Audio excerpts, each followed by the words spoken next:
오늘은 산책하면서 브런치에 써둔 편지 3편을 읽어볼까 해.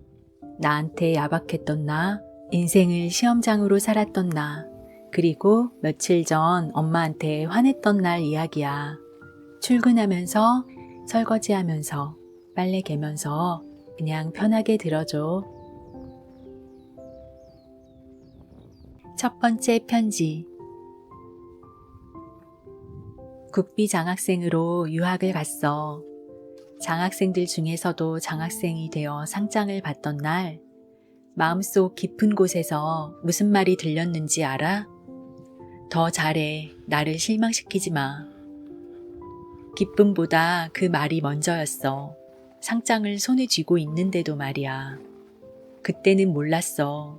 나를 실망시키지 마 라고 할 때에 그 나가 누군지를. 공부하고 책을 읽는 나 말고 끊임없이 나를 몰아붙이던 그 나 말이야. 친구가 실수를 하면 나는 이렇게 말해. 괜찮아, 그럴 수 있지. 다음에 더 잘하면 돼.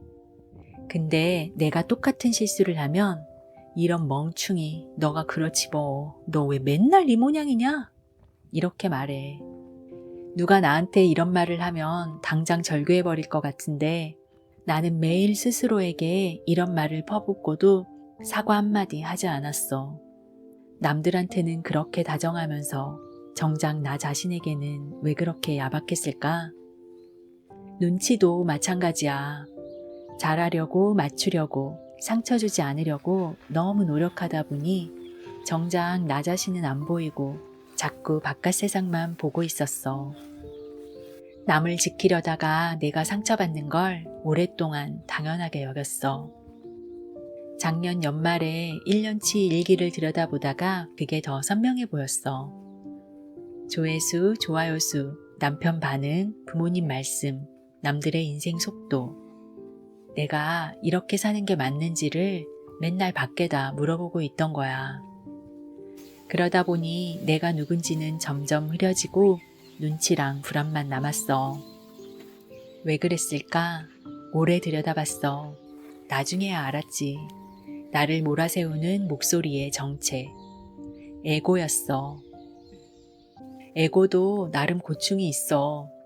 내가 세상으로부터 외면당할까봐 아등바등 나를 밀어붙이고 가던 길이 아닌 다른 길로 가려고 하면 엄포를 놓고 실패의 가능성을 척척박사처럼 줄줄이 읊어주더라.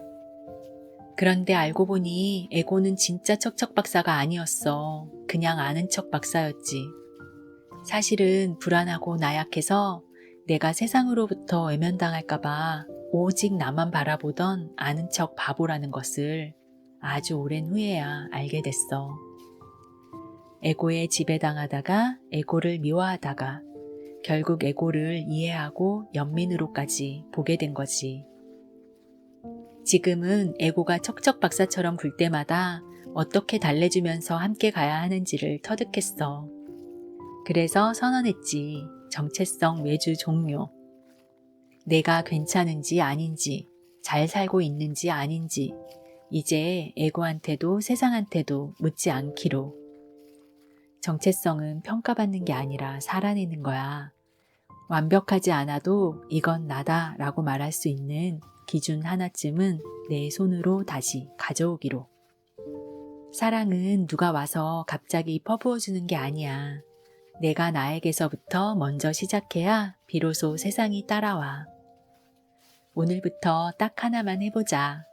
내가 가장 아끼는 사람에게 건네는 말투와 온도 그대로 나에게 먼저 해주기. 그렇게 오늘 나 자신에게 사랑부자가 되는 1일이 되어봐. 두 번째 편지. 전신 마취를 했어. 수술대 위에 누워 마취가 들어오기 직전 이상하게 마음이 고요해지는 순간이 있었어. 아무것도 할 수 없는 상태, 아무것도 증명할 수 없는 상태. 그 고독한 자리에서 불현듯 알아졌어. 나는 그동안 인생을 시험장이라고 여기며 살았구나. 늘 시험장에 있으니까 언제나 평가받고 정답을 맞춰야 하는 긴장 속에서 살고 있었던 거야. 상장을 받을 때도 칭찬을 들을 때도 잘 되는 날에도 항상 다음 시험을 준비하는 사람처럼 기쁨을 온전히 누린 적이 별로 없었어. 그런데 생각해봐. 인생을 뭐라고 세팅하느냐에 따라 우리가 사는 방식이 완전히 달라지잖아. 물론 무의식에서 일어나는 일이야. 인생을 숙제하러 온 곳이라고 생각하면 늘 검사를 받는 학생으로 살고, 게임이라고 생각하면 늘 퀘스트를 깨야 하는 전사로 살아가게 돼. 놀이동산이라고 생각하면 신나게 놀러온 아이가 되고, 여행이라고 생각하면 낯선 곳에서 자기 자신을 만나는 여행자가 돼. 이제 인생을 뭐라고 생각하냐고? 무대야. 나를 위해 펼쳐진 무대. 나는 주인공이고 삶은 나에게 계속 이야기해. 너의 노래를 불러 라고. 그러고 보니 인생이 자그마한 무대 위에서 펼쳐지는 한 편의 드라마와 꼭 닮았지 뭐야. 아침부터 정신없이 흘러가고 사람들 말 한마디에 웃었다가 밤에는 혼자 이불 뒤집어 쓰고 울기도 하지. 문제는 우리가 이 드라마에 너무 과몰입하고 있다는 거야. 배우가 된 우리는 대사가 아프면 진짜 상처받고 한 장면이 꼬이면 전체가 망한 것처럼 느껴. 그럴 때 있지? 감당 안 될 만큼 감정이 올라올 때. 이 장면 더 이상 못하겠다 싶을 때. 그럴 땐 드라마에서 잠시 빠져나와서 감독님 의자로 잠깐 옮겨 앉아봐. 그리고 속으로 이렇게 말하는 거야. 컷! 지금 이 장면 잠깐 멈추자. 그리고 생각하는 거야. 이 장면에서 주인공이 꼭 이렇게까지 아파야 할까? 조금 덜 다치면서 성장하면서 지나갈 방법이 없을까? 하고. 감독은 대본을 수정할 수 있잖아. 한 장면을 다른 시각으로 다시 바라보기도 하고. 인생이 바뀌는 건 엄청난 반전 때문이 아니라 지문 한 줄 고치는 데서 시작되는 것일 수도 있어. 그러니 지문을 살짝 고쳐보는 거야. 성공에 집착한다를 행복에 집중한다로, 인정받으려고 눈치 본다를 스스로를 온전히 수용한다로. 지금도 가끔 인생이 시험장처럼 느껴질 때가 있어. 에고가 채점표를 들이미는 것처럼. 그럴 때마다 나는 수술대 위에 그 고독을 떠올려. 아무것도 증명할 수 없던 그 자리. 존재만으로 충분하다는 걸 당연하게 믿을 수 있었던 그 자리. 다시 환한 빛 속에서 가족들의 얼굴이 나타났을 때 나는 알았어. 모든 나는 주인공이고 모두의 드라마는 결국은 해피엔딩이라는 거. 중간 장면이 좀 엉망이어도 눈물씬이 길어져도 전개가 늘어져도 결국은 해피엔딩이 될 것이라는 걸. 그러니 지금 울면서 버티는 배우이면 좀 어때? 동시에 웃으면서 지켜보는 감독님도 겸직하지 뭐. 각자 인생의 주인공으로 살면서 우연히 반갑게 같은 무대 위에서 널 만나게 되길 기대해.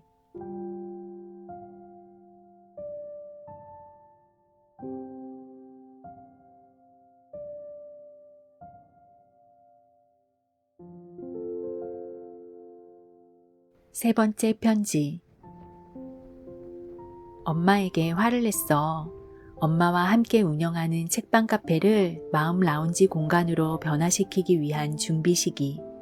주 4일 운영으로 바꾼 지 2주밖에 안 됐는데 엄마가 사찰 행사 때문에 토요일과 일요일 문을 못 열겠다고 했거든.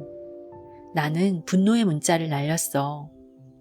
임시 휴무일도 미리 정확하게 공유하지 않고 이렇게 이틀이나 더 문을 닫게 생겼다면서. 내가 인스타에 매일 죄송하다는 글을 남겨야 하겠냐고. 그러니까 다른 사람들이 우리 보고 취미생활로 가게 한다는 소리를 하지 않느냐고. 마침 그날은 정기적으로 수련하는 명상 모임에 가는 날이었어. 운전을 하고 가면서도 계속 기분이 나빴지. 그러다 문득 스스로에게 물었어. 엄마가 가게를 하루 더 닫아야겠다고 하는 말이 이토록 화가 날 일인가? 인스타에 죄송하다고 게시글을 남기는 게 이토록 분노할 일인가? 아니었어. 나는 엄마한테 화가 난 게 아니라 나 자신에게 화가 난 것이었어. 인스타에 죄송하다는 공지글을 올리는 것이 나의 무능함을 드러내는 것 같은 수치심, 문을 열어야 할 날에 열지 못하는 무력감, 정말 꼴보기 싫은 나 자신과 정면으로 딱 마주친 격정의 순간이었어. 나는 수술 시기에 맞춰 회사를 퇴사하고 이제 마인드스쿨을 만들고 프로그램을 운영할 계획이야.